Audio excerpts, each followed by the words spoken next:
बता देते हैं या कुछ भी आपको बताएंगे, तो लेकिन इसके साथ साथ वो कभी भी ये नहीं कहेंगे कि आपने हमको आपने बता दिया है और आप घर जाकर ट्राई कर लेना, ऐसा नहीं है। वो बिल्कुल उनके साथ आप you are open to talk to them. उनका नंबर ले लीजिए हमसे, उनसे डायरेक्ट बात कर सकते हैं। डॉक्टर मणि मोथा से आप बात कर सकते हैं, मुझे कांटेक्ट कर सकते हैं। तो all the numbers are available. तो क्या है कि इससे क्या होगा कि सेफली आपकी सेहत जो है उसके ऊपर ध्यान दिया जाएगा। उसमें आपको कोई समस्या नहीं आएगी कि मैंने ये ट्राई की थी तो उसका साइड इफेक्ट मुझे हो गया।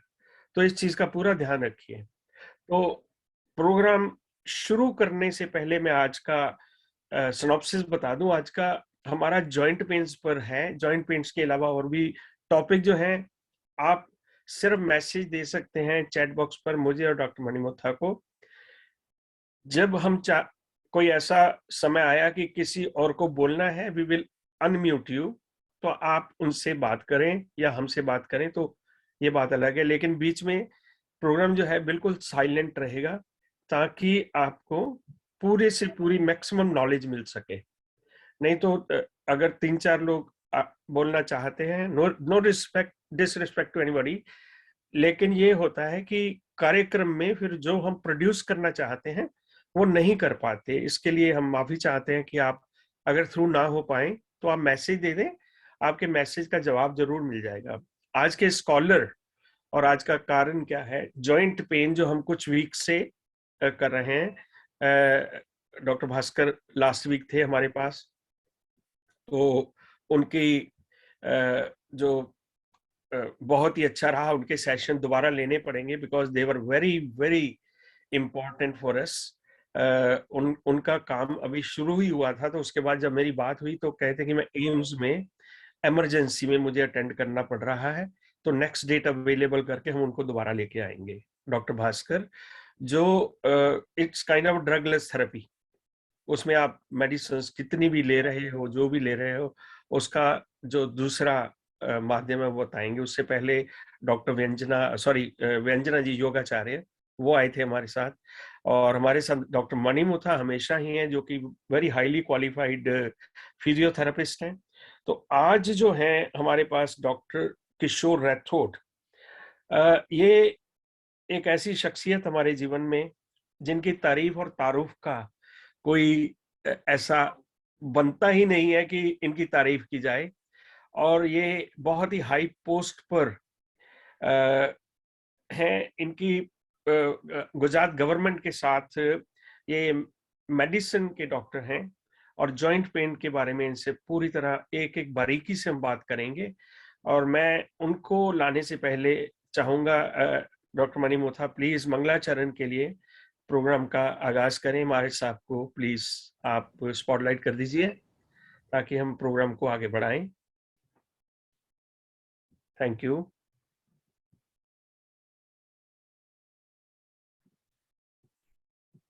जी साहब जी, अनम्यूट करवा दीजिए उनको प्लीज। जी जी, उनको स्पॉटलाइट कर देते हैं, एक सेकेंड। जी साहब जी, कोटि कोटि नमन आपको।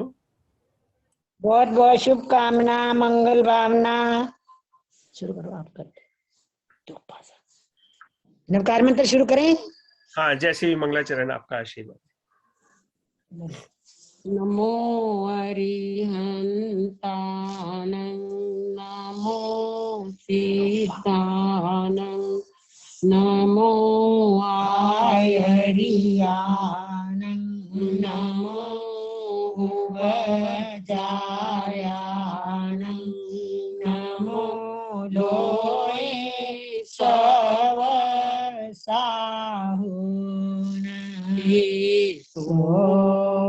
पंजनमो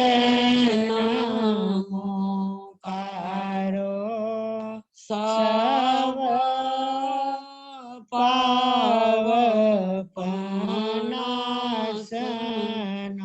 मंगलानंच सवेसी परमं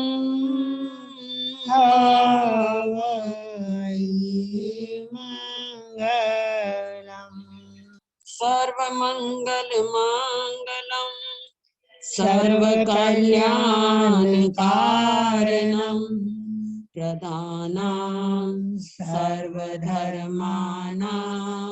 जय जयतु शासनम जय जयतु शासन मंगलम भगवान वीरो मंगलम गौतम प्रभु मंगलम स्थूलिभद्रात्या जैन धर्मो स्तुमंगलम। बोलिए भगवान महावीर स्वामी की जय। बहुत बहुत शुभकामना, मंगल भावना। मणि जी और किशोर भैया जी, जितने भी पार्टिसिपेंट्स हैं, उन सबको बहुत बहुत धन्यवाद। बहुत ही अच्छा लग रहा है कि ये 1 साल से ज्यादा शुरू हो चुका है प्रोग्राम, पर बहुत ही लोगों को ज्यादा से ज्यादा लाभ मिल रहा है और बहुत कल्याण का ये काम है और सबको ये सब मिल रहा है। बहुत बहुत शुभकामना, मंगल भावना। और जो पीछे डॉक्टर साहब आए थे जोड़ों के दर्द के बारे में, उनको जरा मनी जी मेरे को मिलवाना, जब फोन नंबर देना, फिर बाद में फोन पे बात कर लेना, जैसा होगा फिर मैं कराऊं। जी मास्टर जी भैया, बहुत बहुत अनुमोदना करते हमारे साथ मनी जी। बहुत बहुत अच्छा लगता है हमारे सब, जब हमारे प्रोग्राम की शुरुआत करते हैं तो हौसला हो जाता है। तो ज्यादा समय ना लेते हुए आपको बहुत ही हर्ष के साथ सूचित किया जाता है कि आज हमारे बीच बहुत ही higher grade doctor Kishore Rathore, MD physician, retired class 1 specialist, government of Gujarat. तो ये अंतर्राष्ट्रीय स्तर पर इनको ऑनर भी किया गया है। गुजरात के वरिष्ठ चिकित्सक हैं और आज उनका हार्दिक स्वागत करते हैं। आज का टॉपिक रहेगा जॉइंट पेन्स पर, और इसके साथ साथ हम थैंक्स करते हैं जो भी संस्थाएं हमारे साथ जुड़ी हुई हैं, लाइक जैनर है, हमारे पास डॉक्टर मणि जीवदया फाउंडेशन है, और इसके साथ साथ बहुत सारी संस्थाएं हैं हमारे पास। नेचुरोपैथी की संस्थाएं डॉक्टर नवीन है उसमें, और इसके साथ साथ हमारे पास गर्भ संस्कार से डॉक्टर सुनीता लुनिया जी और या और मंजू दी, सबके आशीर्वाद से ये काम बहुत ही ढंग से अच्छी तरह चल रहा है। और इसके साथ साथ बता दें कि वैद्य के हिसाब से उनके साथ 4000 से ऊपर डॉक्टर्स जुड़े हुए हैं, जो कि आयुर्वेदिक में 4000 से ऊपर डॉक्टर जुड़े हुए हैं। ऐसे ही डॉक्टर राठौड़ के साथ बहुत से चिकित्सक जुड़े हुए हैं। So therefore there is no problem at all, you are in good hands. तो चलते हैं, प्रोग्राम का आगाज करते हैं। डॉक्टर राठौड़ को प्लीज। क्या बात है। जय जिनेंद्र, जय जिनेंद्र, जय जिनेंद्र, जय जिनेंद्र, जय जिनेंद्र। पहले नमस्कार सभी को। जी जी, बहुत बहुत धन्यवाद आपका। And you looking young age ever. और इसके साथ साथ ये भी कहता हूँ कि आपकी आवाज में मधुर मधुर गीत भी सुनने को मिलते हैं हमें, तो that is a additional package between us. तो बेनिफिट बंद कर रखा। तो डॉक्टर साहब, आज अच्छा, जो जॉइंट पेन है, देखिए सर्दियां आ गई हैं अब, तो डेफिनेटली जॉइंट पेन 40-45 प्लस के ऊपर तो ये हो ही जाएगा। लेकिन फिर भी सबके लिए थोड़ा, क्योंकि डैम्प इन द वेदर और सब कुछ, तो निहायत जरूरी है कि इसके बारे में हम सबको बताएं, आगाह करें कि क्या precautions, what it is basically, ये इंटरनल है या एक्सटर्नल भी है जॉइंट पेन। तो please take over from here onwards. Thank you very much. Joint pain है क्या, तो यहाँ से ही शुरू। नमस्कार जी जी, नमस्कार। तो आज का जो टॉपिक है जॉइंट पेन इन वुमन, तो इसमें दो चीजें हमें सोचनी है, समझनी है जी। एक, जैसे कहा आपने, जॉइंट पेन, जोड़ों का दर्द, जो around we have got 360 joints in body, 360।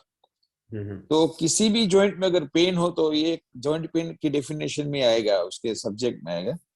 और दूसरी चीज जो है वो इन वुमन, जी देखिए, हाँ, तो हमारे ग्रुप में एक डॉक्टर साहब ने ऐसे सवाल भी किया था, एक हमारे पार्टिसिपेंट्स ने, मेंबर ने, जी। कि भाई जॉइंट पेन इन वुमन है तो जॉइंट पेन इन मेन क्यों नहीं राइट। है? व्हाई इट इज स्पेसिफिक, ये स्पेसिफिक क्यों है वुमन के लिए? ये दो चीजें हम आज समझने की कोशिश करेंगे। जॉइंट पेन जो है, जोड़ों का दर्द, वो कई तरह का होता है, कई तरह से होता है, उसके रीजंस भी कई होते हैं, उसकी जी टाइप्स भी कई होती है। जैसे मैंने जी कहा कि 360 जॉइंट्स हैं हमारे बॉडी में, जी 206 हड्डियां हैं, लेकिन जॉइंट्स 360 है कुल मिला जी के। जी तो जो जॉइंट पेन के जो कॉमन रीजंस है क्या क्या है, जी ठीक है, तो उसमें मसल्स भी आते हैं, जिसके फाइब्रोमाइल्जिया बोलते हैं, मसल्स की वजह से। जी दूसरा होता है स्किन, जो स्किन डिजीज, जैसे सोरियासिस, नाम सुना है आप? जी हिस्टोरिया। Psoriasis, psoriasis, yes. यस तो राइट। उसमें भी जॉइंट पेन हो सकता है। फिर कोई इंजरी होती है जॉइंट में, जी इंजरी, कोई नुक्स, जो कोई चोट लग जाती है, तो इंजरी उसकी से। वजह से भी, जैसे स्पोर्ट्समैन को इंजरीज होती है, हमको घर में भी होती है कभी कभी। कोई जी कोई टकराव आ जाता है, कोई जैसे मान लीजिए कि कुर्सी के साथ या मेज के साथ हमारा पैर टकरा जाता है, जी या तो खास तौर पे जो हमारा घुटना है, नी है, जी वो अगर टकराता है तो उसमें आगे जाके बहुत सी तकलीफें हो सकती हैं, और जॉइंट पेन वहां पे हो सकता है। तो जी। फिर इन्फेक्शन जो है, कोई कोई भी इन्फेक्शन है, जो वायरल है या तो बैक्टीरियल है, तो हम्म। उसमें भी सेप्टिक आर्थराइटिस हो सकता है, सेप्सिस, मतलब इन्फेक्शन लग जाता है। फिर जी जैसे मैंने सोरियासिस बताया, फिर आता है टेंडिनाइटिस, जो टेंडन्स होते हैं हमारे, लिगामेंट्स और टेंडन्स, जो जी। जोड़े हुए हैं बोन्स को, तो हम्म। वो है। फिर एक आर्थराजिया है जो, और कनेक्टिव टिश्यू, क्योंकि जो कार्टिलेज है, हमने कार्टिलेज के बारे में बहुत सुना है, जी जो जोड़ होते हैं, तो जोड़ में जो बोन्स होते हैं, हड्डियां, या उसके बीच में कार्टिलेज जी आता है, जी जो कनेक्टिव टिश्यू, एक प्रकार की एक टिश्यू है जो सबको जोड़े रखती है, कनेक्टिव, कनेक्टर्स। कनेक्शन करती है। कनेक्टर्स यस, या। कनेक्टर्स, या। जी तो जी ये जो है, ये भी कनेक्टिव टिश्यू है। तो ऐसी जो कुछ कुछ और कनेक्टिव टिश्यू डिसऑर्डर्स है, जिसको जैसे सिस्टेमिक लूपस एरिथेमेटोसिस, उसका छोटा सा नाम है SLE। SLE के भी मरीज होते हैं, ये कनेक्टिव टिश्यू है, वेरी रेयर है, लेकिन उसमें भी जॉइंट पेन होते हैं। ये कुछ जॉइंट पेन की वजह है। फिर आता है जैसे कि कौन कौन से जॉइंट्स जो है वो ज्यादातर अफेक्ट होते हैं। मैंने 360 तो बताया, लेकिन हर एक जॉइंट इफेक्ट नहीं होता है, उसमें कोई तकलीफ नहीं होती है। जो ओके। कॉमन कौन कौन से जॉइंट है, जी कौन कौन से पेन जो है, कहाँ कहाँ पेन हो सकता है। तो एक तो हमने बताया कि बैक पेन होता है, जैसे मनीष जी ने अभी बताया कि बैक पेन का एक सेमिनार हो चुका है हमारा, उसका वीडियो लिंक करेंगे। बैक पेन जो स्पाइनल होता है, पीछे की साइड में होता है, ठीक है ना, जी related to the vertebral column, जो जी। पूरी रीढ़ की हड्डी है, हम्म। और पीछे नीचे जाके जो पेल्विस बोन आता है, हिप आता है, हिप जॉइंट, तो that is related to the back point. फिर जी मैंने जो बताया कॉमन है नी पेन, घुटनों का जी दर्द, जी बहुत ही कॉमन है, बहुत ही कॉमन है घुटनों का या दर्द, that's right. Very very common. और जैसे आपने बताया, वो मिडिल एजेड जो वुमन है, हाँ जी। अबव 40-45, उसमें लेकिन सबसे ज्यादा दिखाई देता है। यही रोकता हूँ डॉक्टर साहब। ऐसे है कि मैंने देखा कि बच्चों को बोलते कि वो पालती मार के बैठो, तो वो बैठने को राजी नहीं, बोलते कि हमसे घुटने हमारे वो मैच जुड़ते ही नहीं, वो बैठ ही नहीं सकते। इवन 19-20 ईयर ओल्ड किड्स जो है वो दैट चेयर। इज बिग, हाँ, ये आप सही बताया, आपने सही पकड़ा है, वो आगे जी हम देखेंगे। हाँ तो जी हाँ जी। ये जो वजह है वो लिगामेंट की वजह है।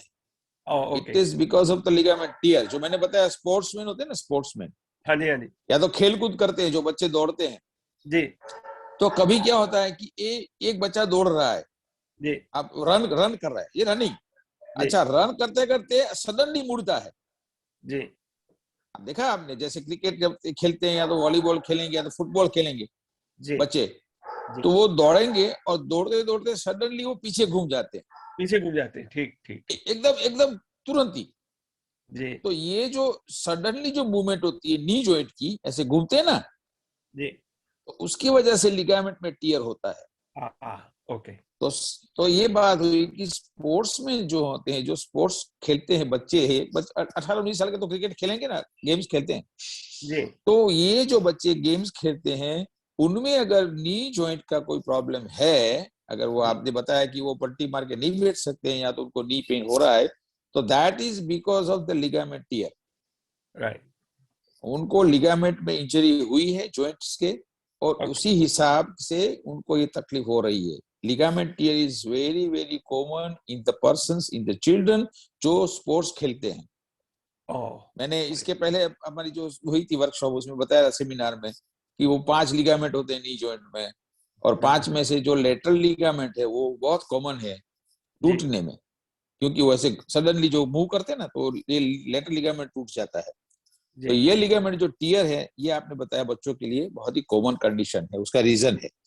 दूसरे पेन्स क्या क्या होते हैं, तो जॉइंट डिसलोकेशन होता है, जो जोड़ जो है वो डिसलोकेट हो जाता है ना। जैसे कॉमन क्या है, शोल्डर है। हाँ जी, हाँ जी, डिसलोकेट हो जाता है। हाँ, shoulder dislocation is very common. कईयों को हम देखते हैं, और तो वो खुद भी सीख जाते हैं उसको कैसे चलाना है। और अगर डिसलोकेट हो गया तो पकड़ के ऐसे करेंगे तो फिर फिट हो जाता है, और उसका जॉइंट जो फिट हो जाता है। पॉकेट में हो तो जाता है। हाँ हाँ, ये उनका वो जो टेंडन वीक हो गया है, उसका मसल्स, उसकी वजह से वो छोड़ देता है, तो उसको फिर ऊपर उठाना है। तो ये जॉइंट जो डिसलोकेशन है, ये भी जॉइंट पेन का एक कारण है। ये मैं जॉइंट पेन के कारण बता रहा हूँ, ठीक है ना। फिर जो है बिग टो, मैंने बताया था गाउट में, हमारा जो ग्रेट टो है, पैर का अंगूठा जो है ना, उसमें सूजन आती है, उसमें दर्द होता है, तो that is gout, that is also very common, ठीक है। वो भी हमने आगे गाउट के ऊपर एक हमने सेमिनार भी ले लिया था, ठीक है।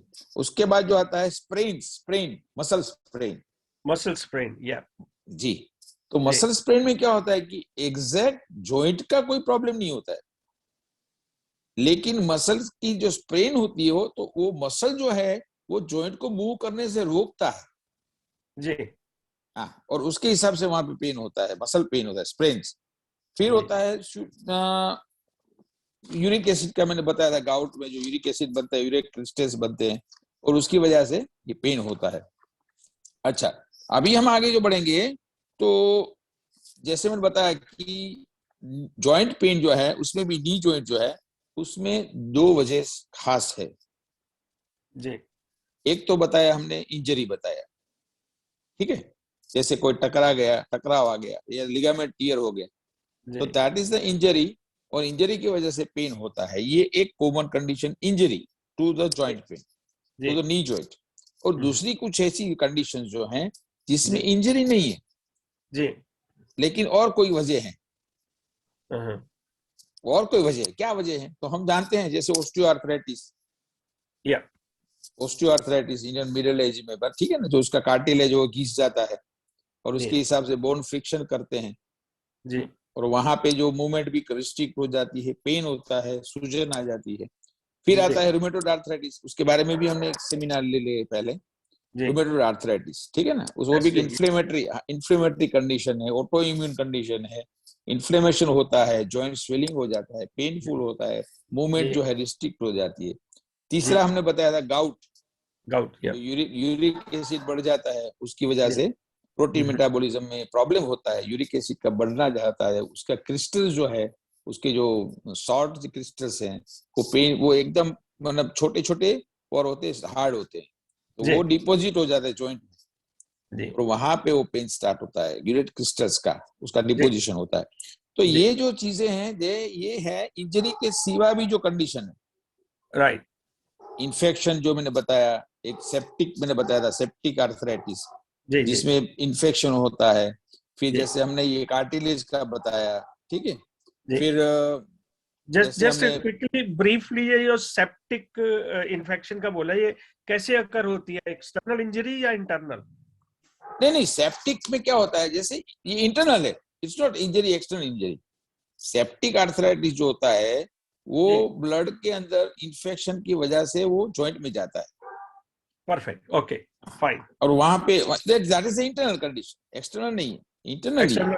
ओके, हाँ इंटरनल। जनरल में भी ये वर्ड यूज किया जाता है, सेप्टिक हो गया। जी septic arthritis, yes except there is infection, हाँ, ठीक है ना, infection, there is yeah infection.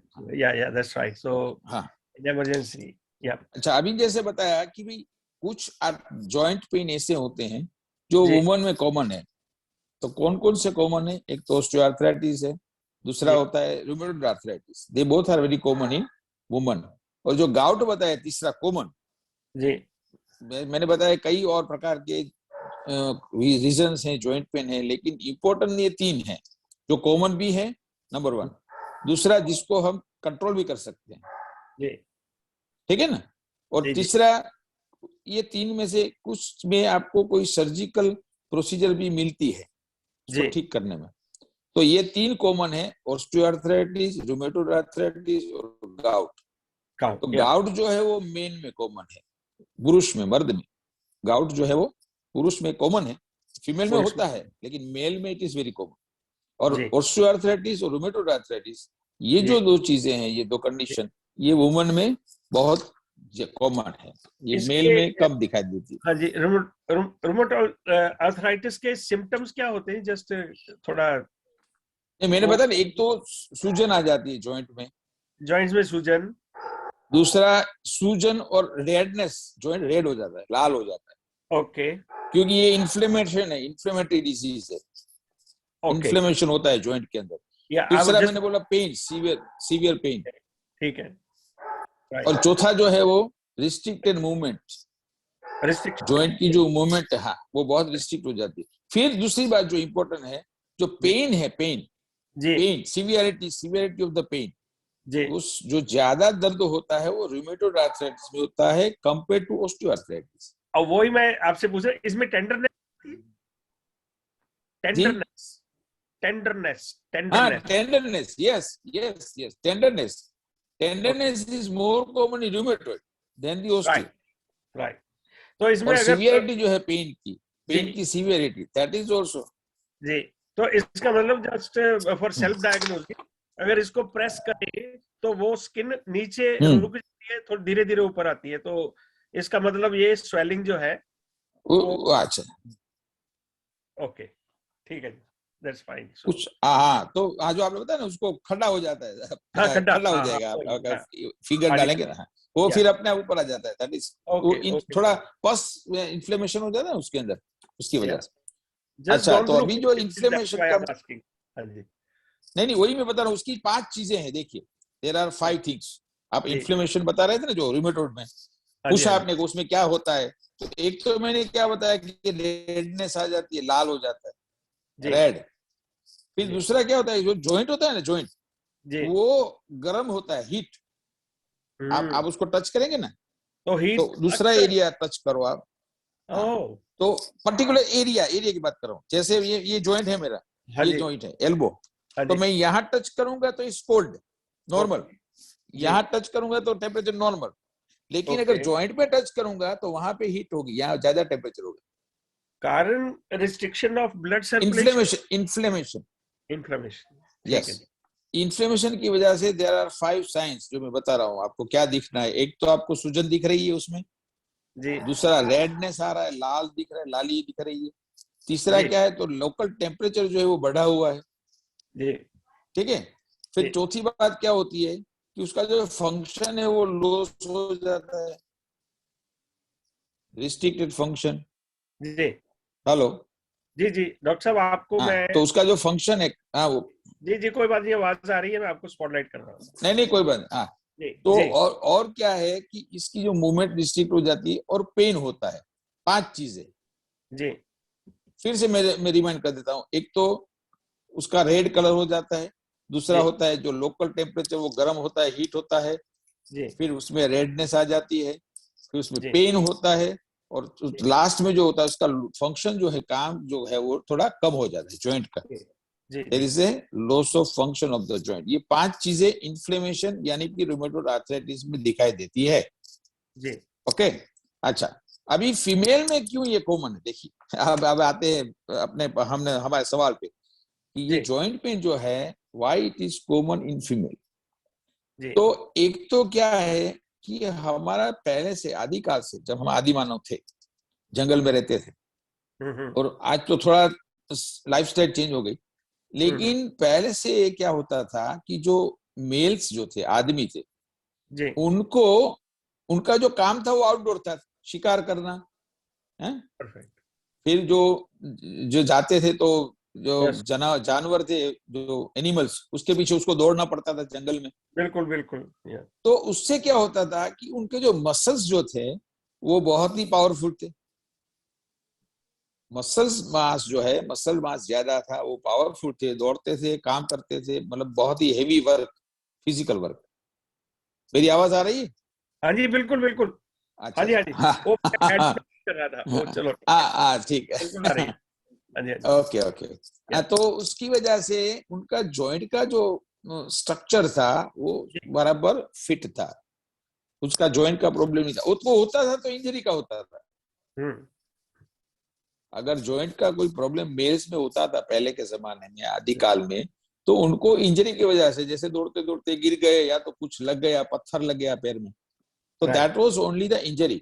लेकिन जो फीमेल्स थी उनको क्या काम था? उनका तो घर का ही काम था, जी, बच्चे पालना, खाना बनाना, फिर दीवार पे पेंटिंग करना, चित्र बनाती थी औरतें। जी, हाँ, तो उनका घर का काम था, उनको दौड़ना नहीं था, कोई फिजिकल वर्क नहीं था। जी, तो इसकी वजह से उनको ये आर्थराइटिस का प्रॉब्लम हुआ। अभी कैसे हुआ ये भी हम देखेंगे। हाँ? तो एक तो क्या हुआ कि लॉस ऑफ एक्टिविटी, हम्म, जैसे एक्टिविटी कम हो गई तो उसकी वजह से उनको जॉइंट पेन का प्रॉब्लम शुरू हुआ। अच्छा, और क्या है कि इस्ट्रोजन और प्रोजेस्टेरोन जो हमने बताया, फीमेल्स में जो हॉर्मोन्स हैं, हार्मोनल चेंजेस हो जाता है, जो होता है मेनोपॉज में। तो मेनोपॉज में जो हार्मोनल चेंजेस होते हैं उनमें इस्ट्रोजन और प्रोजेस्टेरोन जो है, उसमें भी इस्ट्रोजन है वो कम हो जाता है। अभी इस्ट्रोजन है वो प्रोटेक्टिव हार्मोन है। जी, इस्ट्रोजन जो है उसका लेवल जो है ये जी, प्रोटेक्टिव है टूवर्ड्स दी जॉइंट पेन। तो जॉइंट का जो स्ट्रक्चर है और या तो उसकी जो फिटनेस है, उसके लिए फीमेल्स में जो है वो इस्ट्रोजन इंपॉर्टेंट। राइट, और और मेल में क्या इंपॉर्टेंट है? टेस्टोस्टेरोन। जी, टेस्टोस्टेरोन जो हार्मोन है मेल्स के अंदर, वो हार्मोन जो है वो मसल पे अफेक्ट करते हैं। तो टेस्टोस्टेरोन की वजह से क्या होता है? मसल्स जो है वो पावरफुल होते हैं। जी, एंड मैंने जो पहले बताया कि मसल्स अगर पावरफुल है आपके, तो आपको जॉइंट पेन की शिकायत कम होगी। कम अभी होगी, औरत में क्या होता है कि, हाँ, तो औरतों में क्या, लेडीज में क्या होता है, फीमेल में इस्ट्रोजन जो हार्मोन होता है वो एक प्रोटेक्टिव हार्मोन है फॉर जॉइंट पेन, कार्टिलेज के लिए। जी, लेकिन जैसे ही मेनोपॉज होता है तो हार्मोन कम होते जा रहे हैं, जी, उसका डॉक्टर सिक्रेशन कम होता है। जॉइंट के स्ट्रांग होने की तो एक बात बताई, लेकिन जॉइंट के साथ जो एक वो हाइड्रोफ्लूइड की साइनोवियल फ्लूइड, साइनोवियल फ्लूइड बोलते हैं, हाँ, वो जो फ्लूइड लुब्रिकेंट, होता है, अगर उसकी लुब्रिकेंट। कमी जॉइंट पेन आएगी ना। हाँ, लुब्रिकेशन जो है ना, वही तो है, ये लुब्रिकेंट है। लुब्रिकेंट, ओके, साइनोवियल फ्लूइड जो है, हाँ जी, it works as a lubricant. Lubricant, lubricant, कोई भी या हमारा मशीन का जॉइंट्स होता है उसमें हम ऑयल डालते हैं ना, जी, जी, या तो ग्रीस लगाते हैं या ऑयल डालते हैं, that is a lubricant. So that जी, लिक्विड इज आल्सो ए जी, लुब्रिकेंट। वो जी, जॉइंट की मूवमेंट को स्मूथ करता है, हाँ जी, वो उसकी स्मूथ लैकिंग से भी हो मूवमेंट्स। जाएगी, यस यस। तो क्या हुआ कि ठीक है, एस्ट्रोजन जो है वो एक इन्फ्लेमेटरी फाइटर है। एस्ट्रोजन हार्मोन जो है इन्फ्लेमेशन के सामने फाइट करता है, it's a fighter towards inflammation. ये कौन सा? जी, एस्ट्रोजन। तो जैसे एस्ट्रोजन कम होता है तो इन्फ्लेमेशन भी बढ़ता है, ठीक है, जॉइंट का। और क्या होता है कि कार्टिलेज जो है वो भी कम होते जा रहे हैं। कार्टिलेज के लिए और भी इंपॉर्टेंट बात जो है, उसके लिए हमें क्या लेना है? कार्टिलेज जो है वो एक तो रिजुवेंट, मतलब रिकवर हो सकते हैं, रिपेयर हो सकते हैं, कार्टिलेज तो बनते हैं शरीर में। तो उसके लिए सबसे ज्यादा important vitamin D, vitamin D3 जो बोला, हाँ, that that's is in very diet, important. Yes, in diet, in sunlight, जैसे बताया कि हमने, आप सूर्य प्रकाश पे सुबह या जाके बैठे आधा घंटा, तो जी, विटामिन डी आपको मिलेगा, ठीक है ना। तो ये विटामिन डी जो है that is a very important part, वो vitamin for the health of the cartilage. हाँ, आपने अभी बताया कि कार्टिलेज जो है रिपेयर भी हो सकते हैं, रिपेयर मायने, मतलब, रिपेयर मतलब वो घिसते हैं तो बनते भी जाते हैं, ऐसे राइट, नेचुरल प्रोसेस, नेचुरल है, घिसेंगे तो लेकिन बनेंगे साथ में। तो इसकी रिप्लेसमेंट नहीं है, कोई ऐसी रिप्लेसमेंट नहीं होती, कार्टिलेज की रिप्लेसमेंट नहीं, रिप्लेसमेंट नहीं।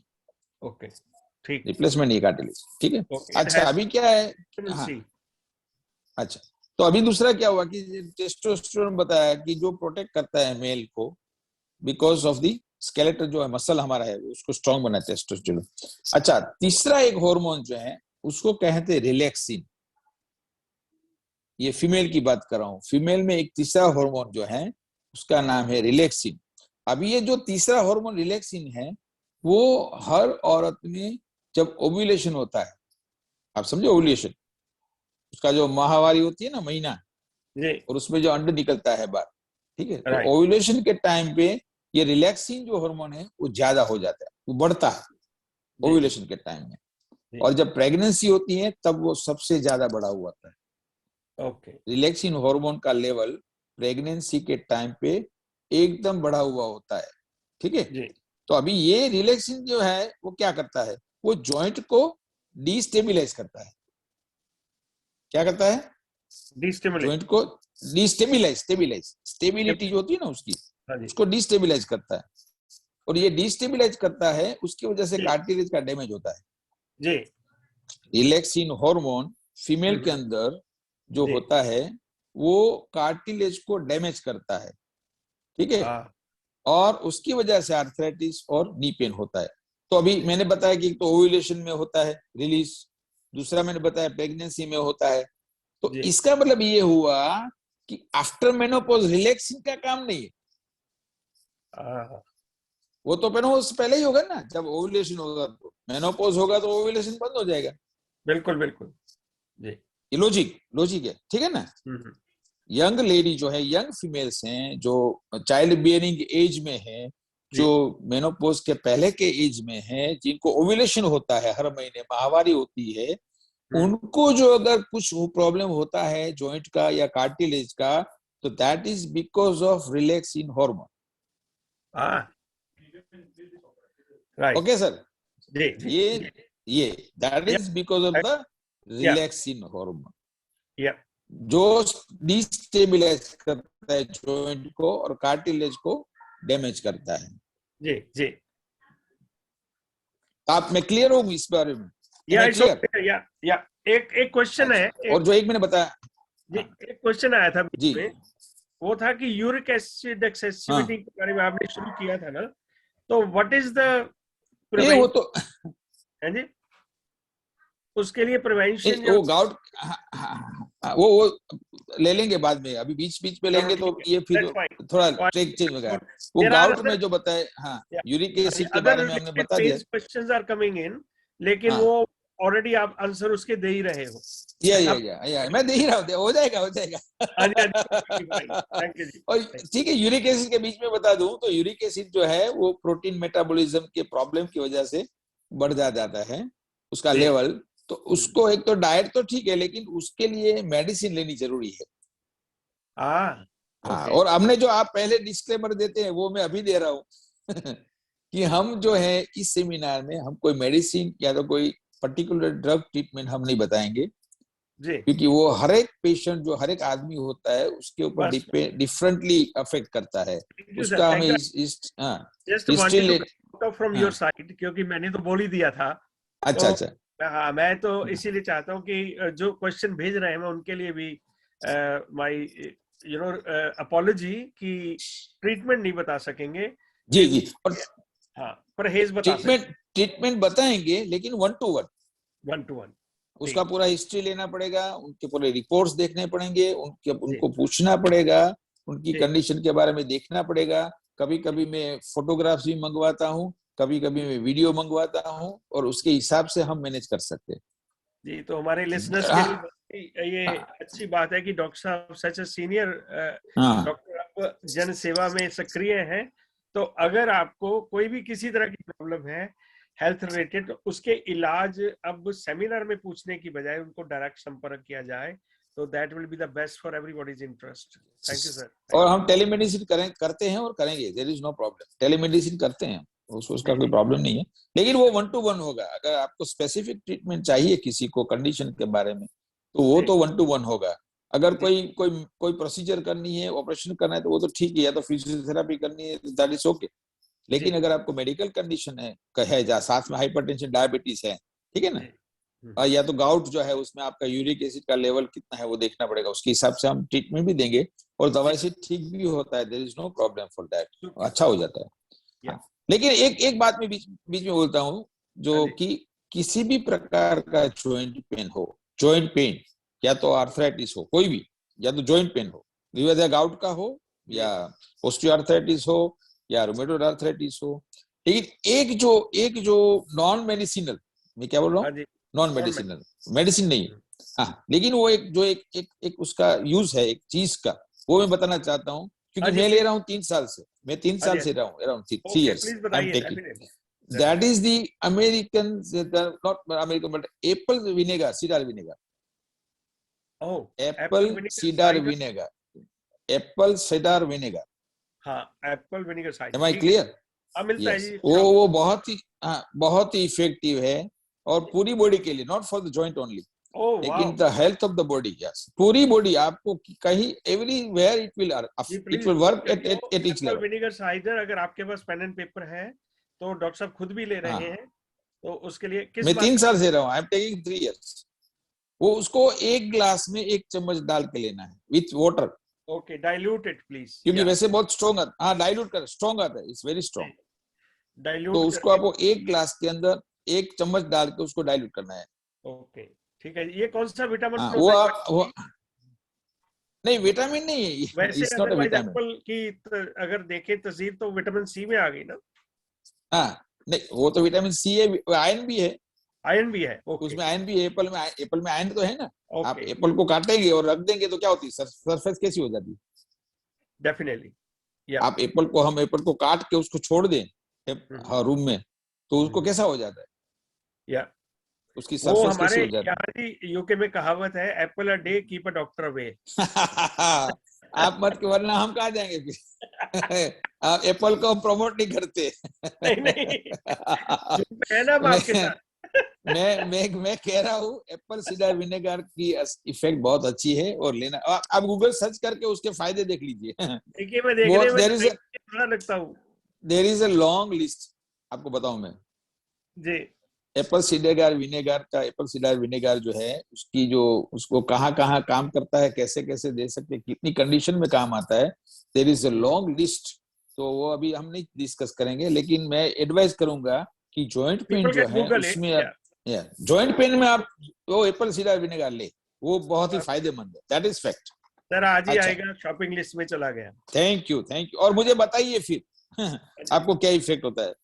तो विटामिन डी डेफिशिएंसी हमने बताया, विटामिन डी डेफिशिएंसी से भी जॉइंट पेन होता है जी, और देखिए उसमें क्या है, विटामिन डी की बात क्या है, जैसे जॉइंट पेन आता है, जॉइंट पेन की बात आती है, तो हमारे जो भी लिसनर्स पार्टिसिपेंट्स हैं और आप भी हैं, तो हम सोचेंगे कि अगर जॉइंट पेन होता है हमें, तो क्या कभी हमने विटामिन डी के बारे में सोचा, उसकी जांच करवाई, उसकी विटामिन डी की जांच करवाई कि हमारे बॉडी में विटामिन डी कितना है। सर मैं तो करवा चुका हूँ, इट केम बिलो 0।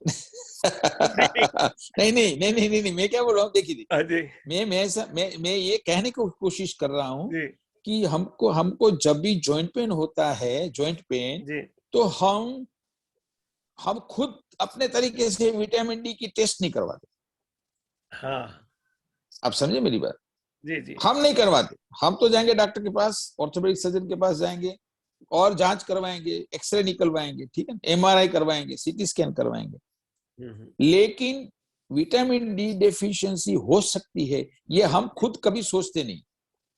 अच्छा, इंडिया में भी जी, भारत में हो सकती है विटामिन डी हो सकती, क्यों नहीं हो सकती है। देखिए ऐसा जरूरी नहीं है कि अगर यहाँ सूर्य भगवान हमारे ऊपर ज्यादा प्रसन्न है तो यहाँ पे अच्छा, मैंने ये सोचा नहीं, डॉक्टर साहब ऐसा नहीं, देखिए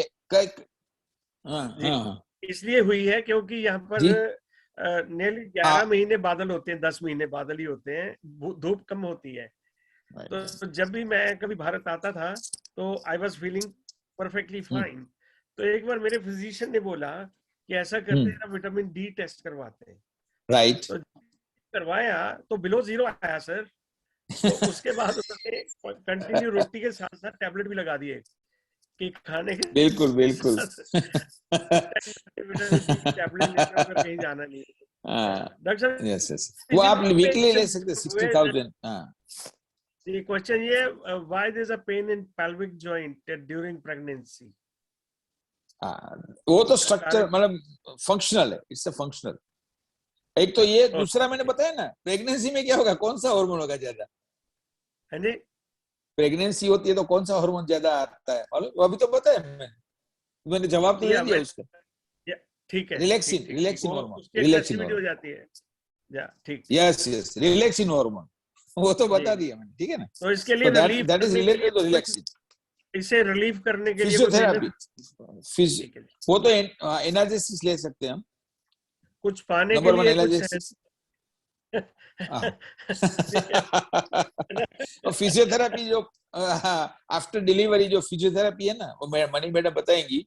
मैं तो वैसे फिजियोथेरापिस्ट नहीं हूँ, आई एम नॉट अ फिजियोथेरापिस्ट, लेकिन लेकिन ज्यादातर जो फीमेल्स हैं, औरतें हैं, वो प्रेगनेंसी के बाद एक तो क्या होता है, बहुत ही ज्यादा वेट गेन हो जाता है। जी, वेट गेन बहुत होता है प्रेगनेंसी के बाद। प्रेगनेंसी में तो होता ही, लेकिन आफ्टर डिलीवरी ऑल्सो उनका वेट गेन हो जाता है, एक्टिविटी कम हो जाती है। तो मैं तो, हमारे यहाँ मैं मल्टी स्पेशलिटी में हूँ, तो मेरे साथ गायनेकोलॉजिस्ट भी है, ऑर्थोपेडिक सर्जन भी है, और मैं फिजिशियन, हम 3 स्पेशलिस्ट का एक हॉस्पिटल हमारा है। जी, तो प्रेग्नेंट लेडी का भी मुझे फॉलो अप करना आता है, उनका एक एग्जामिनेशन आता है, फिर सीजरियन होता है तो उसका पेश वो भी मुझे देखना पड़ता है एक बार। तो मैं तो हर एक को एडवाइस करता हूँ कि आप प्रेगनेंसी हो जाए, डिलीवरी हो जाए, आप घर जाएं तो आप एक फिजियोथेरापिस्ट से कंसल्ट करके थोड़ी थोड़ी एक्सरसाइज और योगा आप जरूर कीजिए। मैं प्रमोट करता हूँ इसको।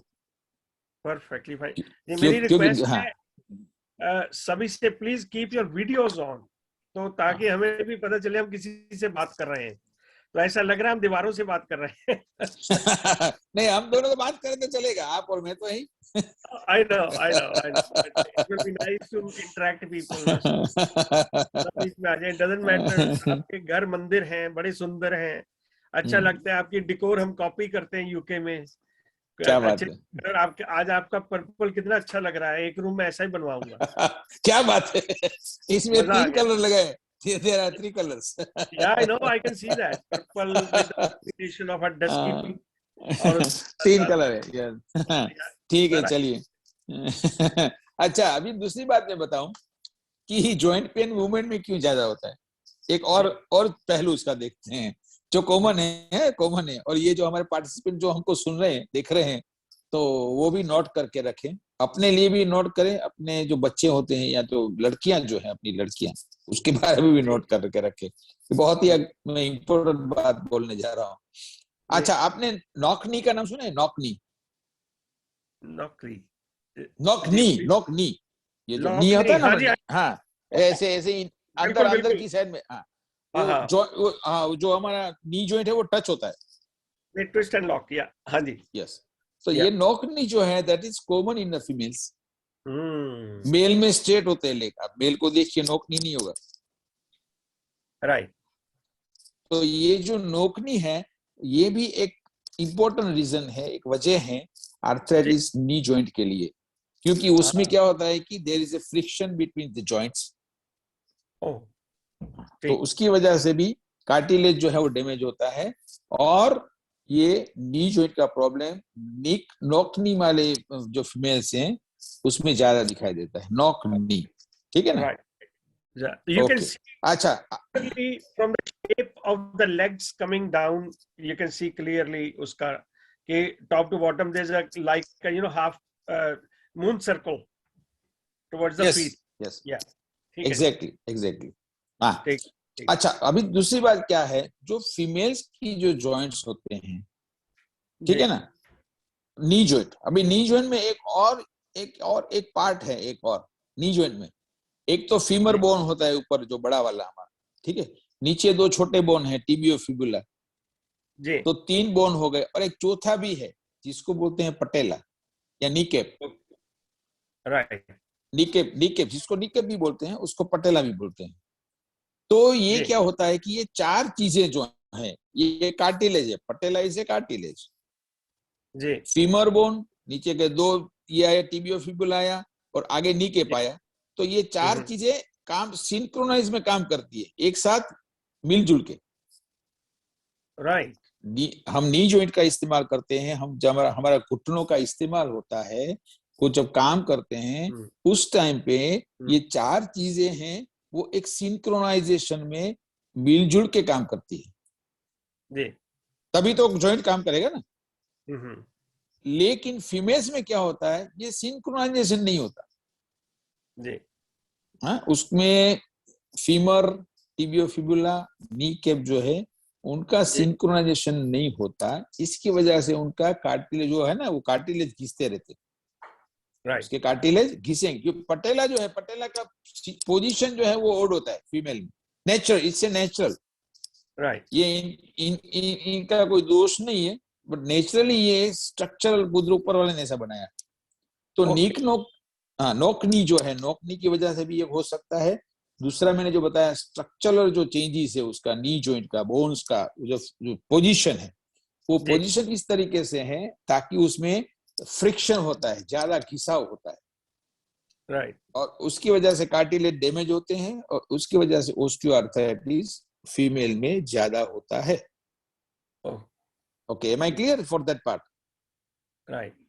ओके, तो नी केप आ गया, उसमें जी। हमने कार्टिलेज भी देख लिए, उसमें हमने उसकी पोजीशन जो है वो भी हमने देख ली कि भाई ये ठीक तरह से नहीं है।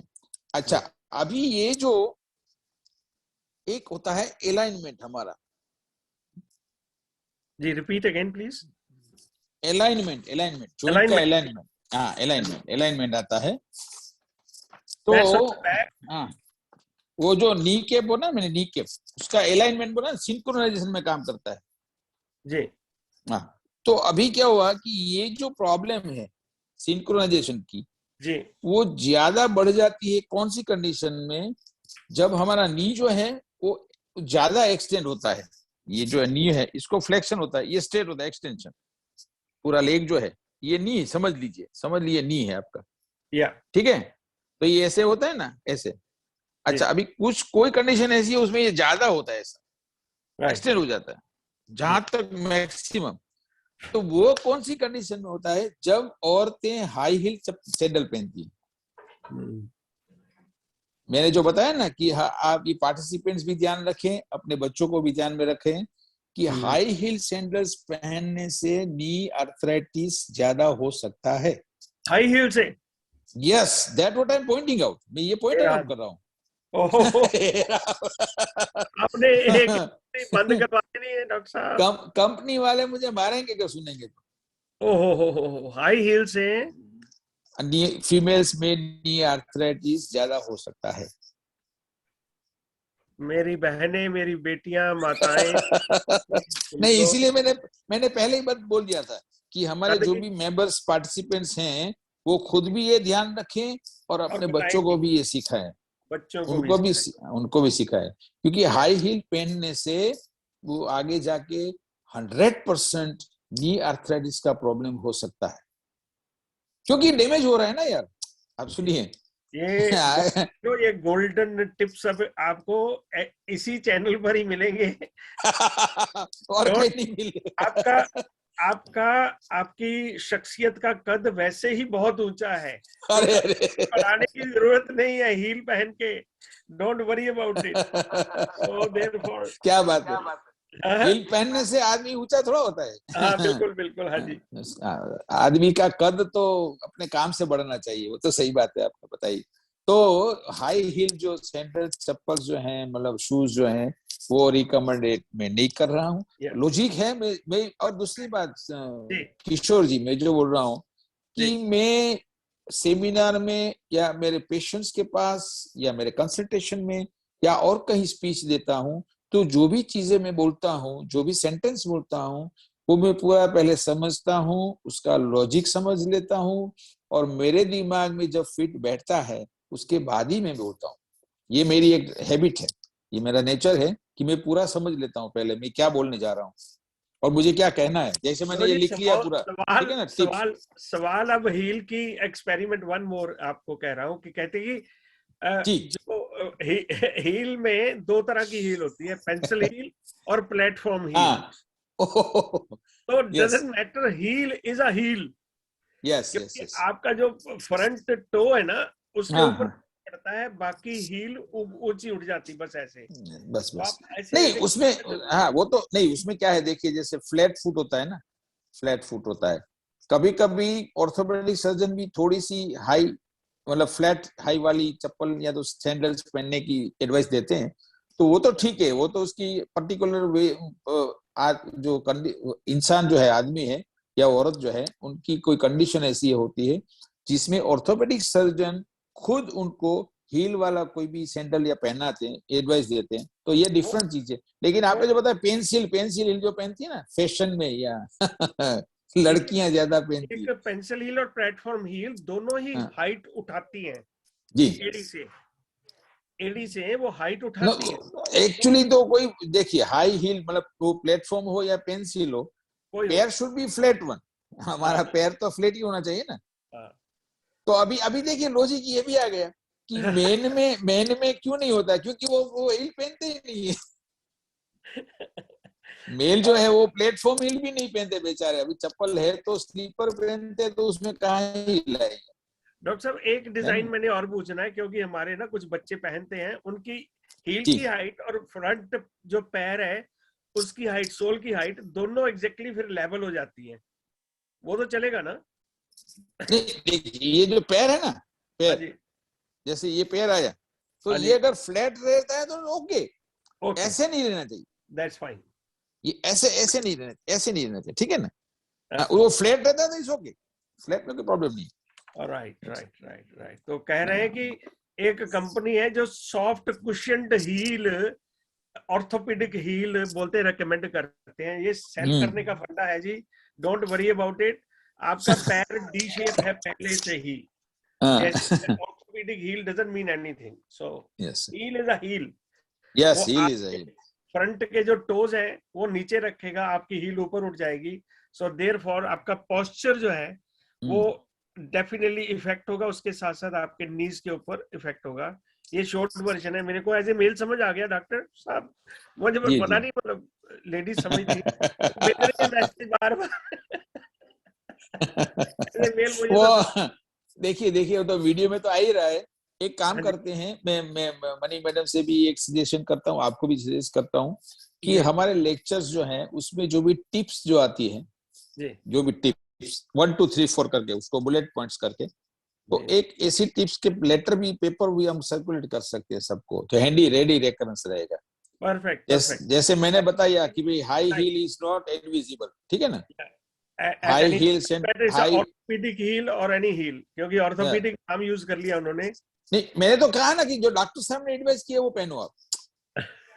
मैंने सिंपल लैंग्वेज में बोला कि हाँ अगर जी, कोई डॉक्टर आपको एडवाइस कर रहा है कि आप इतनी हील वाले चप्पल या सैंडल पहनिए, तो वो आपको देख के, आपको एग्जामिन करके उन्होंने बताया है, जी तो वो आपके लिए सही है, आपके अकेले के लिए, नॉट फॉर एवरीवन। जी जी, बिल्कुल ठीक है ठीक। ना। हाँ हाँ, डॉक्टर साहब ने तो पेशेंट को बताया कि आप इतनी हील वाले चप्पल पहनो, एक पर्टिकुलर आदमी को बताया, पेशेंट को, सबको नहीं बताया कि डॉक्टर सब लोग साहब, ये हील पहनो।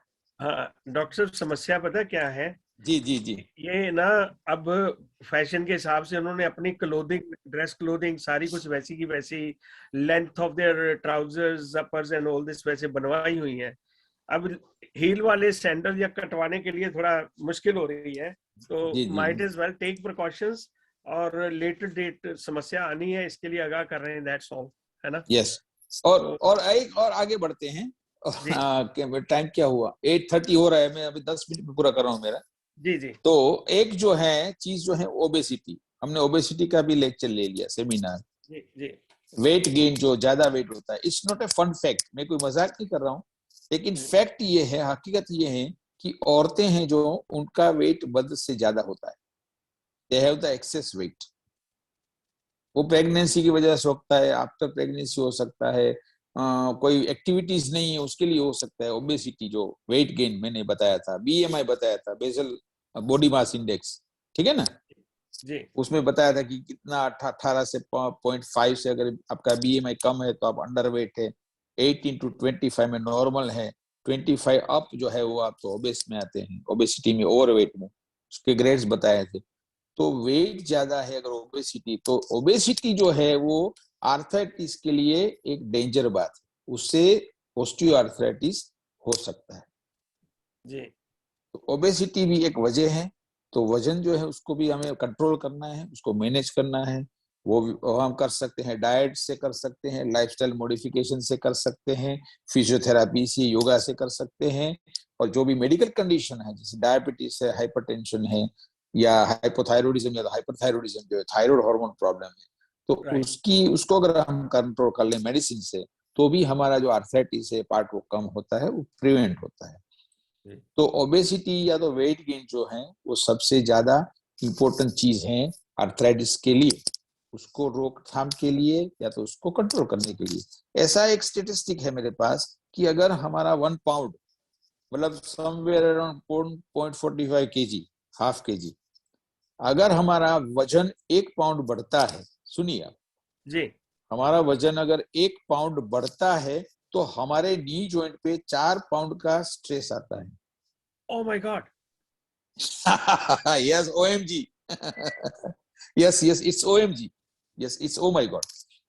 अच्छा 1 जी। पाउंड वजन बढ़ता है तो हमारे नी जॉइंट पे 4 पाउंड का स्ट्रेस आता है, क्योंकि वेट कहाँ जाता है, पूरे बॉडी का वेट कहाँ जाता है, कौन जॉइंट जो है वो पूरे बॉडी का वेट कंट्रोल उठाता है, नी जॉइंट। नहीं।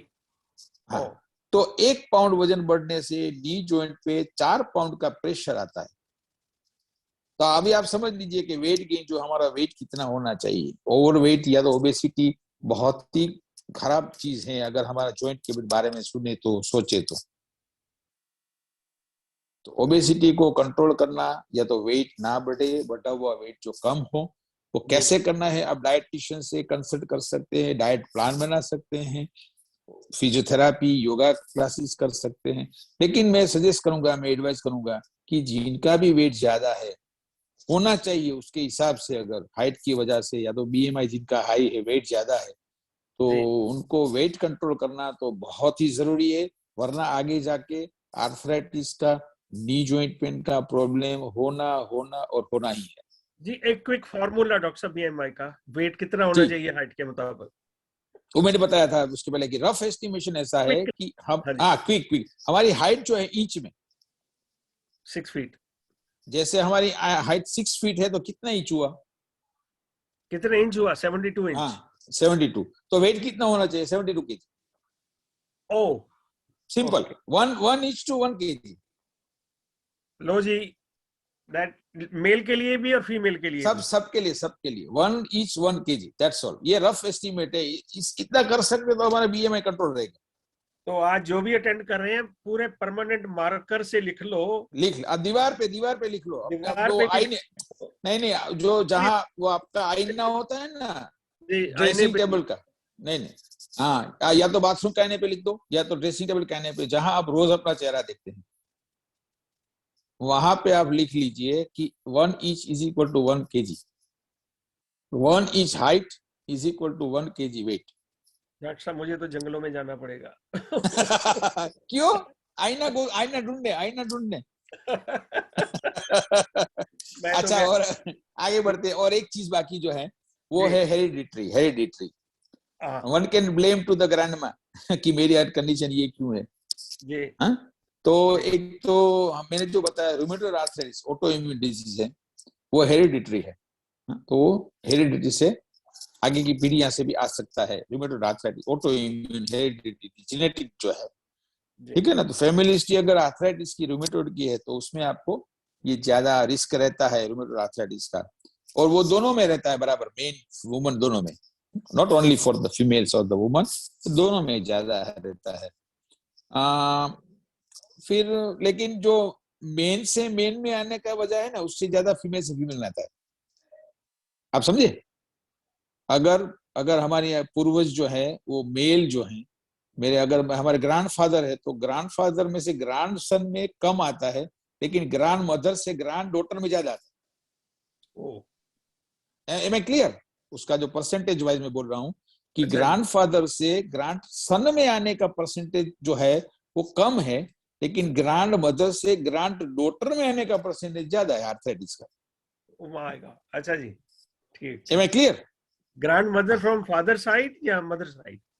कोई भी साइड से, ग्रैंड मदर कोई भी साइड से, grand mother grand daughter, grand son, grand father grand son. Right. Okay, Fine. अच्छा। ठीक। और दूसरी बात जो है कि जब भी कोई भी पेन हो, किसी भी तरह का पेन, चाहे नी जॉइंट का हो या हिप जॉइंट का हो या स्पाइनल हो, कोई भी हो, शोल्डर पेन हो, एल्बो हो, रिस्ट पेन हो, कोई भी पेन हो, लेकिन ये एक सेंटेंस बहुत ही इंपॉर्टेंट है, अगर ये पेन आपकी नॉर्मल जो लाइफ जो है, एक्टिविटीज जो है, वो नॉर्मल एक्टिविटीज में अगर प्रॉब्लम कर रहा है, then you should consult a doctor. Right. आप फिर से बोलिए, मैं क्या बोला मैंने? जी, अगर आपके जो लंबर जॉइंट में, नहीं लंबर नहीं, कोई भी पेन, लंबर जॉइंट नहीं, कोई भी जॉइंट का पेन मैंने बोला, कोई भी अगर आप कोई भी जॉइंट जो है हमारा बॉडी का, जॉइंट, हाँ जी हाँ जी, कोई भी जॉइंट हो, हर एक जॉइंट, कोई भी जॉइंट, उसमें जो पेन होता है वो अगर हमारी नॉर्मल एक्टिविटी में प्रॉब्लम करता है तो डॉक्टर से कंसल्ट करें, बहुत ठीक। यस यस, सिंपल उसको उसको आप निग्लेक्ट मत करें। मेरा कहने का मतलब ये है, मत यू करें। Don't neglect that pain. अगर Yes. पेन आपको आपकी नॉर्मल एक्टिविटी में इंटरफेयर नहीं करता है, देन यू कैन वेट और यू कैन निग्लेक्ट इट, जी, क्योंकि वो टेम्पररी होता है। आप समझे मेरी बात? समझ गए, ठीक ठीक ठीक। So if there is any abnormal in your pain, किसी भी तरह Yes. के नॉर्मल नहीं, सपोज करो कि आप थक के वॉक करके बाहर से आए हो तो हाँ, बॉडी तो थकान रहती है। Yes, So it's a that's pain, but that tiredness, body एक हो रही है, दैट्स माइनर। लेकिन Yes. अगर ऐसा हाँ, है जो आपको अब नॉर्मल लगता है तो उसके लिए डॉक्टर से कंसल्ट करना बहुत जरूरी है। जैसे मेरे नी में पेन हो रहा है, जी सुनिए, मेरी नी में पेन हो रहा है, लेकिन मैं चल सकता हूँ, जी लेकिन मैं नॉर्मली चल सकता हूँ, इट्स ओके, वो टेम्पररी पेन है, वो ठीक हो सकता है रेस्ट से। लेकिन अगर मेरा जो नी का पेन है वो मुझे चलने नहीं दे रहा है, I am not able to walk, जी। Then I have to consult a doctor. Doctor साहब, 2 क्वेश्चंस है मेरे पास, प्लीज। जो मेरे अपने क्वेश्चंस यही है कि जी जी एक जी जी क्वेश्चन ये है कि कभी आपने इसके बारे में केस हिस्ट्रीज में कभी आपके पास आया कि बच्चों में जॉइंट पेन हुई हो? वो मैंने बताया ना, और वो आदमी स्पोर्ट्समैन में आता है, लेकिन क्या होता है एक्चुअली, मैं आपको बताऊं कि I am a physician. Okay. मैं फिजिशियन हूं, तो मेरा फील्ड जो है वो hypertension, diabetes, myocardial infarction, heart attack, paralysis, ये सब है। जी। और आप जो बता रहे हैं स्पोर्ट्स जो इंजरी की बात आ रही, या तो बच्चों के अंदर जो जॉइंट पेन की बात आ रही, they will go to the orthopedic surgeon. Okay, that's fine. they will never come to medicine physician, they will never come। अगर कोई बच्चा खेलते खेलते गिर गया, अगर उसको या तो उसका लिगामेंट टियर हो गया और उसका जॉइंट पूरा पेन हो रहा है, तो that child or that person will never be bring to the physician। Because मैंने कपल ऑफ एक्यूट केसेस देखे जहां पर ना, बच्चों के जॉइंट पेन जो है ना very bad. yes, that is because the injury, that is because the injury। No, not because of injury, there is some other issue, कोई हेल्थ इशू थे उनको। कैसे फॉर एग्जांपल आपके पास याद है तो आप बताइए, वरना मैं भी देख लूंगा। उसमें ये था कि बच्चों में could be their lack energy की लैकिंग थी उनके बॉडी में, और थोड़ा एनोरेक्सिया टाइप जैसे हो जाते हैं ना, एनोरेक्सिया हो गया। अच्छा। पिक कर लिया वो। ये तो टेम्पररी है ना, he will recover immediately, recovery हो जाएगा उसका। ओके, सेकंड क्वेश्चन ये है कि जो देखिए इसको एक मिनट मैं पूरा कर लूं मेरा सेंटेंस आपके ये सवाल के बारे में, कि बच्चे जो आते हैं एक्यूट पेन लेके आते हैं, जॉइंट्स पेन लेके आते हैं, अगर उनको इंजरी नहीं है, लिगामेंट इंजरी, या तो कोई टकराव नहीं है, कोई चोट नहीं है, तो वो पेन जो है वो 100% क्योर हो सकता है और होगा। फिर चाहे वो मेडिसिन से हो या फिजियोथेरेपी से हो या रेस्ट से हो, सिंपल, या तो सिंपल फर्मेंटेशन से, हॉट फर्मेंटेशन से, ठीक है ना, या तो कोल्ड एप्लीकेशन से हो, जो भी फिजियोथेरेपी एडवाइस करे आपको, उसके हिसाब से वो पेन क्योर हो जाएगा। लेकिन अगर उसको लिगामेंट टेयर है या तो इंजरी है, तो वो पेन इतनी जल्दी रिकवर होगा नहीं। अच्छा आप बताइए, दूसरी बात बता रहे थे। सेकंड ये है कि मैंने देखा कि काफी जो केसेस देखे स्पेशली फीमेल्स में, एट जी। सम एज पे आके उनकी जो फिंगर्स है ना थोड़ी कर्व हो जाती है अंदर की तरफ या बाहर की तरफ, कर्व हो जाती है। और ये उसका फिगर जो है डिसफिगरमेंट हो जाता है। डिसफिगरमेंट, हाँ जी हाँ जी। जॉइंट का आप जॉइंट की बात करें, जॉइंट की बात करें। जॉइंट नहीं, फिंगर जॉइंट के टिप्स जैसे ऐसे आगे से फ्रंट से। टिप्स। हाँ, ये रिलेटेड टू रूमेटोलॉजी? नहीं, एक्चुअली देखिए रूमेटोइड आर्थराइटिस जो मैंने इसके पहले बताया था, मैंने पहले बता दिया था। अब अच्छा फिर से मैं टिप्स थोड़ा फास्ट बता रहा हूँ। ओस्टियो आर्थराइटिस जो है, वो ओस्टियो आर्थराइटिस क्या होता है, लार्ज जॉइंट में होता है, बड़े जॉइंट्स में, जैसे नी, ठीक है ना, नी है, हिप जॉइंट है, एंकल जॉइंट है। और रूमेटोइड आर्थराइटिस जो है वो छोटे जॉइंट्स में होता है, बताया था लास्ट टाइम, छोटी छोटी उंगलियों का जॉइंट्स जो है, ठीक है ना, उसमें भी ज्यादा होता है, उसमें होता है रूमेटोइड आर्थराइटिस। जो ओस्टियो आर्थराइटिस नहीं होता, कभी ई फिंगर में ओस्टियो आर्थराइटिस नहीं होता, उसमें आएगा तो रूमेटोइड आएगा। अच्छा दूसरी बात, तो रूमेटोइड आर्थराइटिस जो इन्फ्लेमेटरी डिजीज है, उसमें मैंने क्या बताया था कि जो जॉइंट है उसके हड्डियां जो है वो डैमेज हो जाती है, डिस्ट्रॉय हो जाती है। राइट, जॉइंट का जो एंड होता है ना, वो एंड जो है वो डिस्ट्रॉय होता है, टूट जाता है, मतलब उसको खा जाते हैं, ये जो है इन्फ्लेमेशन से वो पूरा खत्म हो जाता है। तो उससे क्या होता है, फिगर जो है नॉर्मल फिगर वो डिसफिगर हो जाता है जी। उसमें मिलता है पियानो की डिफॉर्मिटी, जिसको बोलते हैं डिफॉर्मिटी हो जाती है, डिफॉर्मेशन। हाँ डिफॉर्म, ऐसे बोले पियानो की फिंगर। फिर मैंने स्वान नेक बताया था। समझ गया, ठीक ठीक। तो ये डिसफिगरमेंट है, दैट इज द डिसफिगरमेंट। आप जो फिगर बताए ना छोटे छोटे जॉइंट्स के, वो टेढ़े मेढ़े हो जाते हैं। पैर का जो बड़ा पैर का जो ग्रेट टो है ना, जैसे वो ऐसे ना, तो ये ऐसे पूरा हो जाता है, ऐसे पैर हो जाता है, समझे? ठीक ठीक। तो ये यहाँ पे पूरा डिस्ट्रॉय हो गया ये जॉइंट, तो इसकी वजह से ये पूरा ऐसे लेटर साइड पे चला गया, ऐसे स्ट्रेट नहीं होता है, ऐसे चला जाता है। ये ग्रेट तो समझ लीजिए आप पैर का। तो ये डिफॉर्मिटी है, it is a deformity and that is because of the destruction of the bone. Right, ठीक है, तो ये रूमेटोइड आर्थराइटिस। इसमें ओस्टियोआर्थराइटिस में नहीं, ओस्टियोआर्थराइटिस में तो कार्टिलेज अफेक्ट होते हैं, राइट। तो इसमें ये होता है ठीक, रूमेटोइड आर्थराइटिस, ये इन्फ्लेमेशन है। अच्छा तो अभी थोड़ी सी फटाफट दो तीन चीजें बोल देता हूँ। रेडी। हाँ, तो एक तो मैंने क्या कहा कि आपका वेट जो आपको मेंटेन करना है, ओबेसिटी इज वेरी डेंजरस। तो हेल्दी वेट जो है, हमारा हाइट की वजह से जो वेट जो है उसको हमें मेंटेन करना है। ये लास्ट थॉट्स थोड़े गुड एडवाइस बोल रहा हूँ मैं। दूसरी बात जो है, हमारा ब्लड शुगर जो उसको कंट्रोल करना है। मैंने बताया डायबिटीज, अगर हम डायबिटीज के मरीज हैं तो हमारा ब्लड शुगर जो है वो कंट्रोल करना है। क्यों करना है? क्योंकि वो कार्टिलेज जो है ना उसको डैमेज करता है, हाई शुगर। हाँ, हाई लेवल ऑफ शुगर है ना, वो कार्टिलेज को हार्ड बना देते, सॉफ्ट होता है ना उसको हार्ड कर देते। और रेगुलर एक्सरसाइज के बारे में बताया, जो फिजियोथेरापिस्ट जो हमको बोले, या तो योगा एक्सरसाइज रेगुलर करते रहिए। सेडेंटरी लाइफ, पूरी लाइफ अगर ऐसे बैठ के पूरा दिन निकालना है तो जॉइंट पेन होना ही है। जैसे हम एक कई घंटे तक अगर कंप्यूटर में काम करते रहेंगे तो उंगलियां भी पेन करती है, नी भी पेन करता है, ये सॉरी सर्वाइकल जो है हमारा गला जो है उसमें भी दर्द होता है, ठीक है ना। फिर स्ट्रेचिंग एक्सरसाइज, ये बहुत इंपॉर्टेंट है स्ट्रेचिंग, ठीक है ना। हमारे जो मूवमेंट्स जो है, मोशंस जो है, उसको हमें मसल्स को स्ट्रेच करना है। रिलैक्सेशन की सेशंस आती है हम जब करते हैं ये एक्टिविटीज तब।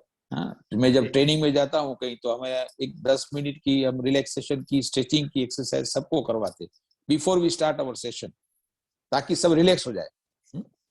अच्छा, फिर क्या होता है कि अगर स्मोकिंग करते हैं तो हमें स्मोकिंग करना नहीं है, स्मोकिंग को छोड़ना है। Smoking is injurious to health, हर जगह पे लिखा आता है, ठीक है। फिर हमारा जो रूटीन जो हमारा चेकअप है, वो रूटीन हेल्थ केयर चेकअप जो है वो करवाना है, जो भी 6 महीने में या 3 महीने में जो भी डॉक्टर एडवाइस दे कंडीशन के हिसाब से, तो उसको हमें रूटीन प्रिवेंटिव हेल्थ केयर जो है वो करना है। कैसे करना है, कैसे चेकअप करना है, कौन कौन सी टेस्ट करवानी है हर 6 महीने। जैसे मैं हर 6 महीने करवाता हूँ, I myself go for certain test every 6 months। मैं ये भी बता दूं क्या क्या करता हूँ, मैं आपको बता दूं, अगर लिखना है तो लिख लीजिए हर एक के लिए। Yes, after 40 years of the age, ये जो बहुत जरूरी है, after 40 years of the age मैं जो टेस्ट बोल रहा हूँ ये these are the very important tests to go for every 6 months. एक तो है हमारा ब्लड शुगर जी, अगर हम नॉर्मल हैं तो, डायबिटीज है तो फ्रीक्वेंटली होता है, वीकली भी डेली भी होता है। अगर डायबिटीज नहीं है तो हर 6 महीने हमारा ब्लड शुगर होना चाहिए। दूसरा हमारा होना चाहिए लिपिड प्रोफाइल।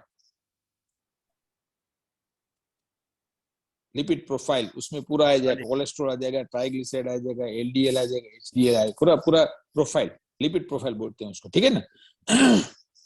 तो एक हमारा ये वो शुगर चेक हो गया, फिर हमारा एक लिपिड प्रोफाइल टेस्ट करवाना है, फिर तीसरा हमारा ब्लड प्रेशर चेक करवाना है हर 6 महीने। अगर हम फ्रीक्वेंटली कर सकते हैं तो ठीक है, वरना कब प्रॉब्लम हो और करवा लें वो अलग बात है। अगर कोई प्रॉब्लम नहीं है, कोई कंप्लेन नहीं है, तो हर 6 महीने ब्लड प्रेशर भी हमारा चेक करवाना है। फिर एक लेना है हमारा इलेक्ट्रोकार्डियोग्राम, ईसीजी।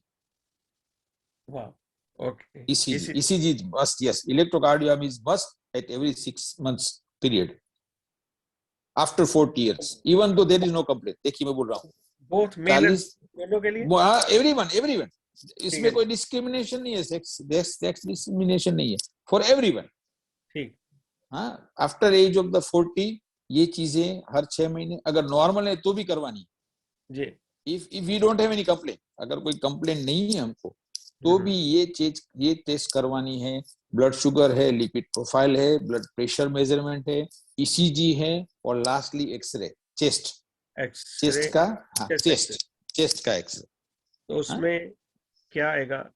उसमें चेस्ट एक्सरे में जो इम्पोर्टेंट चीज देखनी है वो कार्डियोमेगाली देखनी है। हार्ट जो बड़ा होता है, कार्डियोमेगाली, हाइपरप्लाजिया या तो हाइपरट्रोफी हो जाती है हार्ट मसल्स की, काम करते करते बढ़ जाते हैं, थक जाते हैं मसल्स, इतना कितना काम करते हैं, कितना चलता है हमारा हार्ट।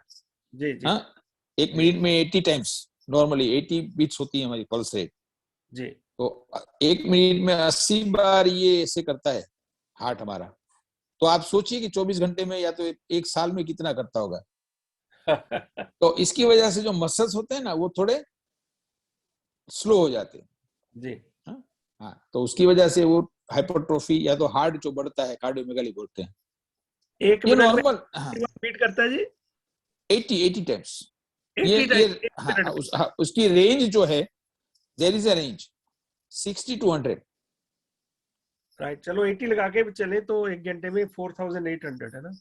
हाँ, फिर मैं अंदर शकुंतला देवी आ गई जी, सो इसलिए तो शकुंतला देवी को आप विराम करते हैं, हम विराम देते हैं, और मेरे ख्याल से मेरे जो मुझे कहना था वो भी शायद अभी पूरा हो गया है। जो भी क्वेश्चन, अभी 12 नहीं बजे हैं तो मैं नहीं आपसे ये बात पूछना चाहता हूँ फाइनली। जी तो जी जी जी जी, विनेगर साइडर के बारे में बात करी है कि जो आप खुद भी ले वो रहे हैं, एक बहुत इम्पोर्टेंट टिप है। Yes yes. एंड सेकंड आपने ये कहा है कि और दूसरी बात सर दूसरी बात बताऊं कि एप्पल सीडर विनेगर लेने की कोई एज नहीं है। एज नहीं है, ओके, कि इतनी एज के बाद लेना है आप, ये नहीं बोल रहा हूँ। क्वेश्चन, जिन लोगों को इनकी प्रॉब्लम है जो मोप्रोजोल या ऐसी मेडिसिन के ऊपर है, एसिडिटी है, वो भी ले सकते हैं एप्पल विनेगर? यस, उसको डाइल्यूट करना है ना, मैंने कहा ना, डाइल्यूट करना है, ठीक है। हाँ, एक ग्लास में अगर डाइल्यूट करते हैं देयर इज नो प्रॉब्लम। जी जी जी, आपकी वो पिक्चर चली गई सर, ओके, आगे नहीं, हाँ, वो मेरा कनाडा से मेरा सन फोन कर रहा था, कोई बात। No problem. तो डाइल्यूट करना है, एक गिलास 200 मिल में एक चम्मच 5 milligram. Yes yes, ml 5 ml, okay, वो, हाँ 5 मिलीलीटर, माय अपॉलजी। कोई बात नहीं, कोई बात नहीं। बहुत कुछ हो रहा है डॉक्टर साहब, आप उम्र के तकाजे से मैथ सब आसपास चले गए, मेजरमेंट्स एंड थिंग्स। तो ये जो आपने मुझे आज बहुत बुरी तरह डराया, एक तो हाई हील नहीं पहनूंगा आगे से, और आप पहनते थे पहले? मैंने तो 100 साल की उम्र तक पहनने का सोचा हुआ था, हाई हील पहनना। Oh my God. अभी दूसरा आपने कहा है कि 1 पाउंड वेट जो है वो 4 पाउंड हमारे घुटनों प्रेशर डालता है, नी पे प्रेशर आता है, नी पे 4 पाउंड का प्रेशर आता है, ज्यादा बढ़ता है। जी जी। विमला बराज जी, आपने कोई क्वेश्चन पूछना, प्लीज लिख दीजिए, आप लिख दीजिए आज। तो इसके बारे में जॉइंट पेन का ही क्वेश्चन होना चाहिए, आप लिख दीजिए, हम कर लेते हैं कि वो सिस्टम कुछ ऐसा है तो अभी हम बात कर लेते हैं। तो this is what it is. Doctor एथोड एक ऐसे मतलब कह दें कि कोहिनूर हमारे जीवन में, जिन्होंने इस जन सेवा के अभियान में हमें एक हमारी पीठ पर थापी दी है डॉक्टर मणि मुथा के माध्यम से। तो ये एक बहुत बड़ा आशीर्वाद है हम सब के लिए कि मेडिकल साइंस के बिना, अगर आप देखा जाए, हम आयुर्वेदिक, यूनानी और हर तरह की रेमेडीज की बात करते हैं, सब अपने अपनी जगह बहुत सफल है, कोई ऐसी बात नहीं। लेकिन जो नाड़ी शिक्षा जैसे ऐसे नर्व को पकड़ कर बताने वाले आज की तारीख में बहुत कम मिलेंगे, बहुत ही कम मिलेंगे। तो इसके लिए कोई भी चीज का अगर आपने डायग्नोजिंग लेनी है तो एलोपैथी के बिना कोई रास्ता है ही नहीं। अगर एक्सरे नहीं कराएंगे, ब्लड टेस्ट नहीं कराएंगे, अपने वो टेस्ट नहीं कराएंगे तो नजर ही नहीं आएगा। आप अपनी नजरों जैसे से हाँ सर, जो आप बता रहे थे मैं बता दूं कि हर एक पैथी सही है, अच्छी है, कोई पैथी अच्छी कोई पैथी बुरी ऐसा नहीं, सब बराबर है। लेकिन आपने जो बताया और मैं जो कह रहा हूं वो एविडेंस बेस्ड मेडिसिन है जी, एविडेंस बेस्ड मेडिसिन। आपने बताया कि एक्सरे लेना, तो X-ray is an evidence, evidence या सो ये ब्लड टेस्ट जो है वो एविडेंस, तो एविडेंस बेस्ड होना चाहिए, जो भी हो वो एविडेंस बेस्ड। आपने जैसे बताया कि भाई मेरे पड़ोसी ने लिया था उसको ठीक हो गया तो मुझे भी ठीक हो जाएगा, ऐसा नहीं जी। तो विनेगर से आप बताएं। विनेगर से सूजन भी हो सकती है? सूजन कहाँ पे? स्वेलिंग विनेगर से कोई स्वेलिंग? कहाँ पे कहाँ पे स्वेलिंग हो सकता है? मुंह पे या जॉइंट पे, फेस पे, कहाँ? जॉइंट्स में। नहीं, कुछ नहीं, वो ठीक होता है, it improves. Okay okay, that's fine. और ये मैंने तो गाउट सर, हाँ सर एक मिनट, मेरे कई पेशेंट्स जो हैं मेरे पहचान वाले भी हैं और मेरे डॉक्टर्स फ्रेंड भी हैं, जिनको देखिए, एक मेरे जो फ्रेंड हैं डॉक्टर हैं, उनको डायबिटीज के साथ गाउट है, क्योंकि gout is very common in diabetes also जी। तो उनको डायबिटीज और गाउट दोनों है। उन्होंने कई तरह के टेस्ट करवाए, कई तरह की ट्रीटमेंट दी, लेकिन जो ग्रेड 2 का गाउट का जो प्रॉब्लम था, सूजन थी, पेन था, वो जा नहीं रहा था। वो इवन एलोपैथी मेडिसिन जो गाउट की आती है, एलोपेरिनोल, उससे भी ठीक नहीं हो रहा था। उनको मैंने एप्पल सीडर विनेगर एडवाइस किया, उन्होंने लिया और 2 महीने में उनका गाउट ठीक हो गया, पेन। तो ये हाँ यस, ये एप्पल सीडर विनेगर से, मेरे पास उनका नाम भी है, एविडेंस, ये एविडेंस बेस्ड है, it is an evidence based. मेरे इसमें जा रहा है, आज से शुरू हो जाएगा जी। प्रिकॉशनरी लेना भी अच्छा है।